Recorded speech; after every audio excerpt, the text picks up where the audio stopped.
Megastar Chiranjeevi వరుసగా సినిమాల్ని lineup చేస్తూ సినీ ప్రియుల్ని ఆశ్చర్యపరుస్తున్నాడు. టాలెంట్ ఉన్న యువ దర్శకులను భుజం తట్టి మరీ అవకాశాలిస్తున్నాడు. అలా ఓ చక్కని ఛాన్స్ ని కొట్టేశాడు వెంకీ కుడుమల.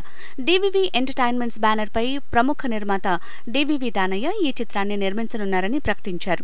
వెంకీ కుడుమల మెగాస్టార్ చిరంజీవికి వీరాభిమాని. తొలి చిత్రం చలోతో హిట్ కొట్టాడు. రెండో చిత్రం భీష్మతో సూపర్ హిట్ ని అందించాడు. అలా తన టాలెంట్ ని ప్రూవ్ చేసుకున్నాడు. దాంతో చిరంజీవిని డైరెక్ట్ చేసే లక్కీ ఛాన్స్ ని కొట్టేశాడు.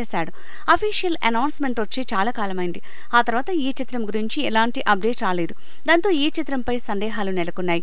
ఆచార్య చిత్రం ఫ్లాప్ కావడంతో తన తదుపరి చిత్రాల్లో కథ, స్క్రీన్ ప్లేలకి ఎక్కువ ప్రాధాన్యత ఇవ్వాలని నిర్ణయించుకున్నాడట చిరంజీవి.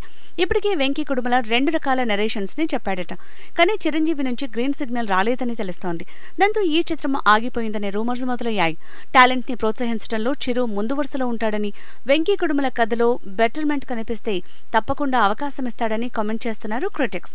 వెంకీని చిరు కరుణిస్తాడేమో చూడాలి మరి.